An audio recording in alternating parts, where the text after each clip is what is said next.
What I would like to say is you need to understand that the current system is encouraging good people to do bad things. At the root of this problem are big, very powerful corporations that have too much influence on government, on healthcare, on media, and their primary responsibility is to produce profit for their shareholders, not to give you the best treatment.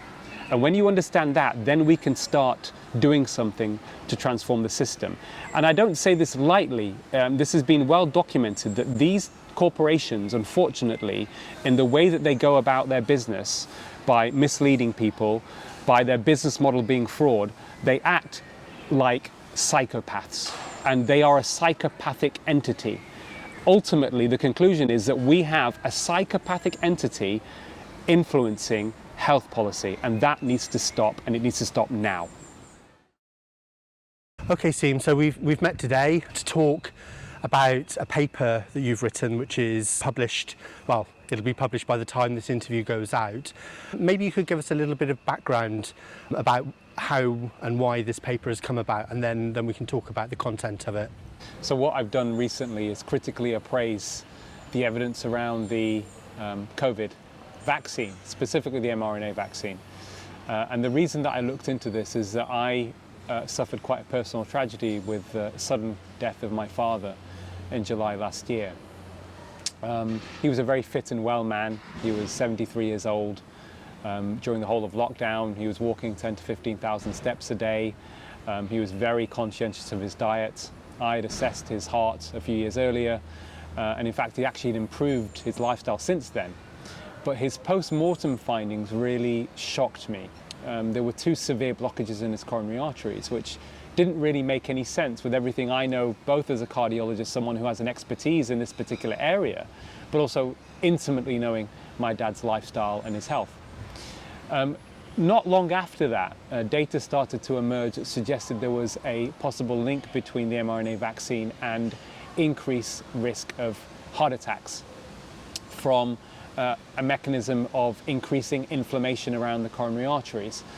But on top of that, I was then contacted by a whistleblower at a very prestigious university in the UK, the cardiologist himself, who explained to me that there was similar research findings in his department, and that those researchers had decided to essentially cover that up because they were worried about losing research funding from the pharmaceutical industry. But it doesn't stop there. I then started looking at data in the UK to see had there been any increase in cardiac arrest. My dad suffered a cardiac arrest and a sudden cardiac death at home. Had there been any change in the UK since the vaccine rollout? And again, those findings were very, very clear. There's been an extra 14,000 out-of-hospital cardiac arrests in 2021 versus 2020, so post-vaccine rollout again. My own clinical experience, several people I know in my own social circle, at least half a dozen people unexpectedly suffered sudden cardiac death within weeks to months of having the vaccine. Again, unexpected. So for me, the evidence is very, very clear. And when you look back at the original Pfizer trial, the randomized control trial published in the New England Journal of Medicine, that actually was the basis on which there was a huge vaccine rollout across the world for this particular vaccine, there is a smoking gun.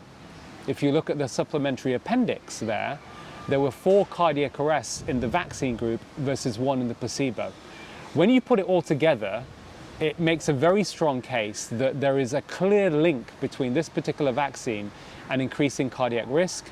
We now know it causes myocarditis in probably up to 1 in 2,700 people, which is inflammation of the heart muscle.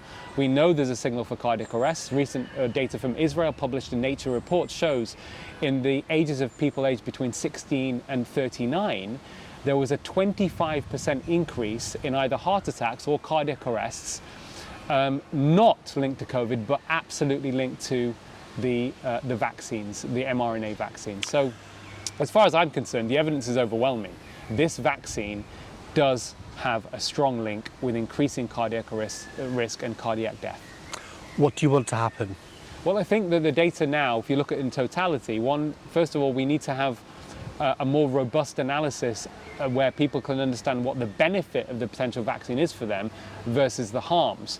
But the upshot from everything I've looked at in these papers which have been published is that I think that the evidence is very, very strong to call for a complete suspension of this vaccine pending an inquiry, so that we can have a more honest discussion about who potentially benefits, who's going to get more harm than good, if at all. And, you know, I think most people watching this will be aware of some of the censorship that goes on. And I mean, this is a huge thing for you to put yourself out there like this. Are you worried about that at all? No, for me, what's most important, my duty is to patients and to scientific integrity and to the truth. And we have to be able to allow the legitimate questions around this to be asked. Unfortunately, because of too much corporate capture of public health, of politicians, government, the media, this debate has not been allowed to happen. And you know, this is going to already, it's having catastrophic consequences for trust in public health and in medicine. And my duty, my responsibility is to restore that trust, but also allow honest conversations to happen between doctors and patients, which has not happened, unfortunately. It's very clear now with the rollout of this vaccine. And of course, this is very, very personal to you. I mean, how do you feel about the whole episode now? Because I think, you know, early on, when this started to emerge, the questions, you were kind of on the other side of the bench, weren't you? You kind of like, well, I don't think it's the vaccines. Yeah. And you've come full circle now based upon the evidence that you've seen. Yeah, I mean, just to add to that, James, to be honest, I was, you know, very supportive of the vaccine rollout at the beginning. I was one of the first to have the vaccine because I helped out at a vaccine centre, so I was given, you know, what was left over. I had it very early on. My dad as well, he was a very prominent doctor, one of the most respected doctors in the UK, certainly maybe the most prolific campaigner for the NHS as a doctor in the last 3 decades. He was vice president of the British Medical Association.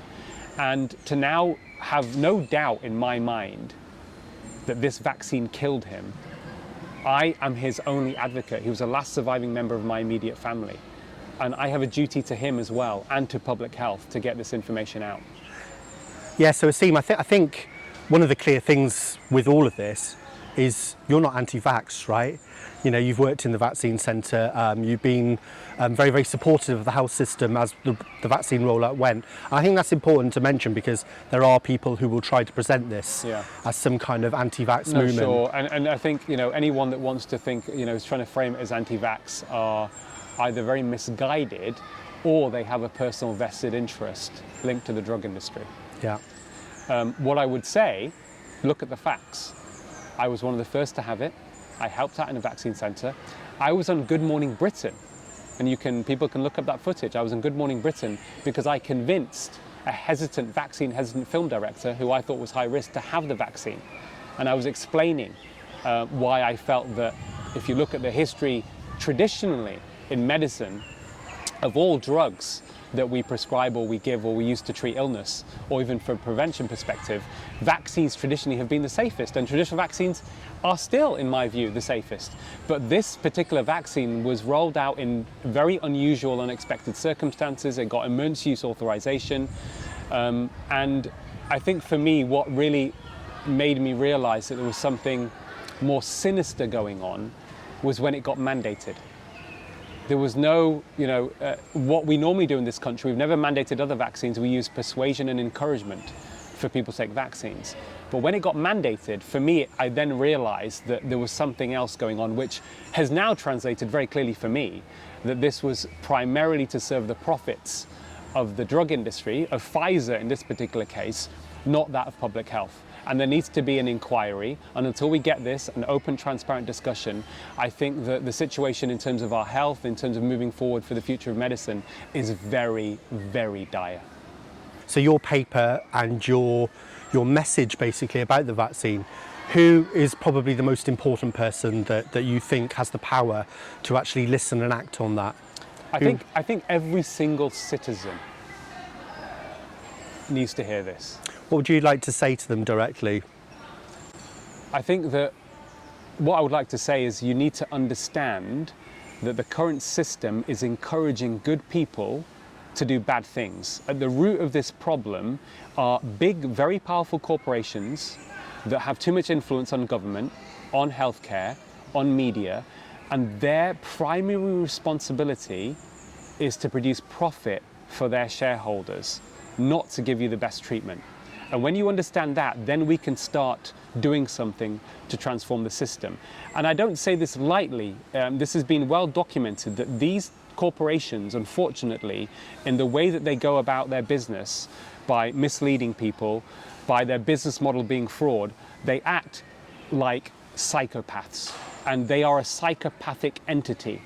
And we have, ultimately, the conclusion is that we have a psychopathic entity influencing health policy, and that needs to stop, and it needs to stop now.